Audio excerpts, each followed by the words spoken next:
अगर आपने रिटायरमेंट के लिए एनपीएस में पैसा लगाया है तो आपके लिए ये खबर काफ़ी राहत देने वाली है।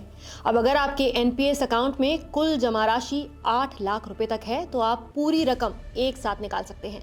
पहले ये सीमा सिर्फ 5 लाख रुपए थी, यानी अब सीधे सीधे 3 लाख रुपए का फायदा मिलेगा। अब एनपीएस से पैसा निकालना पहले से बहुत ही आसान हो गया है। इसका मतलब है कि आपके पैसे पर आपका कंट्रोल बढ़ गया है और विकल्प भी ज्यादा हो गए हैं। पेंशन फंड रेगुलेटर पीएफआरडीए ने नियमों में ढील दी है ताकि रिटायरमेंट के बाद लोग अपने ही पैसे के लिए परेशान ना हो। गैर सरकारी कर्मचारियों के लिए ये बदलाव और भी राहत देने वाला है।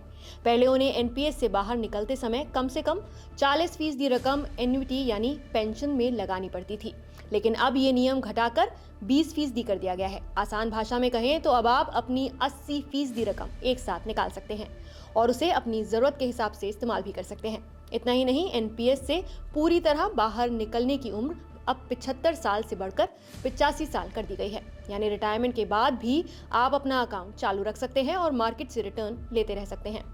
अगर आपके एनपीएस खाते में 8 से 12 लाख रुपए जमा हैं तो अब नियम साफ हो गए हैं। आप इसमें से 6 लाख रुपए तुरंत निकाल सकते हैं और बाकी पैसा धीरे धीरे किश्तों में निकाल सकते हैं। अगर खाते में 12 लाख रुपए से ज्यादा जमा है तो कम से कम 20% रकम पेंशन एन्युटी में लगानी होगी और बाकी पैसा या तो एक साथ या फिर धीरे धीरे निकाला जा सकता है। सरकारी कर्मचारियों के लिए पुराने नियम वैसे ही रहेंगे। बड़ी रकम पर उन्हें अब भी 40% हिस्सा पेंशन में लगाना होगा, लेकिन राहत यह है कि अगर कुल जमा 8 लाख रुपए तक है तो वो पूरा पैसा एक साथ निकाला जा सकता है और अगर जमा राशि 8 से 12 लाख रुपए के बीच है तो 6 लाख रुपए तुरंत और बाकी धीरे धीरे सिस्टमैटिक तरीके से निकाले जा सकते हैं। यहाँ ये समझना भी जरूरी है कि एन्युटी क्या होता है। तो एन्युटी का मतलब है रिटायरमेंट के बाद मिलने वाली पक्की और नियमित कमाई। जब आप एनपीएस से बाहर निकलते हैं तो आपकी जमा राशि का एक हिस्सा किसी इंश्योरेंस कंपनी को दिया जाता है। कंपनी उस पैसे के बदले आपको हर महीने, हर तिमाही या फिर हर साल तय रकम देती है। मान लीजिए आपने एनपीएस में 10 लाख रुपए लगाए और उसमें से 3 लाख रुपए एन्युटी में चले गए, तो ये 3 लाख रुपए इंश्योरेंस कंपनी के पास चले जाएंगे और आपको उसके बदले फिक्स्ड पेंशन मिलेगी। इसका फायदा ये है कि रिटायरमेंट के बाद भी आपकी रेगुलर इनकम बनी रहती है, लेकिन नुकसान ये है कि इसमें मिलने वाला रिटर्न आमतौर पर कम होता है और एक बार पैसा एन्युटी में चला गया तो उसे दोबारा निकालना भी आसान नहीं होता।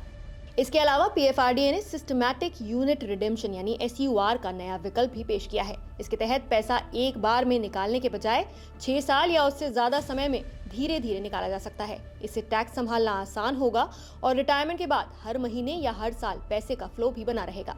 जानकारों का कहना है कि पहले एनपीएस के नियम काफी सख्त थे, लेकिन अब इन बदलावों से निवेशकों को अपनी जरूरत के हिसाब से फैसले लेने की पूरी आजादी मिलेगी। हाँ, एन्युटी कम होने से महीने की पेंशन थोड़ी घट सकती है, लेकिन कुल मिलाकर ये बदलाव एनपीएस को ज्यादा आसान, लचीला और फायदेमंद बना देंगे। तो अब नए एनपीएस नियमों से निवेशकों को अपने पैसे पर ज्यादा कंट्रोल और फ्लेक्सिबिलिटी मिल गई है। कुल मिलाकर ये बदलाव एनपीएस को ज्यादा आसान, लचीला और फायदेमंद बना देते हैं। आपकी इन नए नियमों पर क्या राय है, हमें कमेंट करके जरूर बताइए। नमस्कार, मैं हूं मानक गुप्ता। अगर आपको हमारा ये वीडियो पसंद आया हो तो इसे लाइक और शेयर जरूर करें और हाँ, हमें सब्सक्राइब और फॉलो करना ना भूलें ताकि आप देश और दुनिया की कोई खबर मिस ना करें। तो जुड़े रहिए हमारे साथ और देखते रहिए न्यूज़ 24।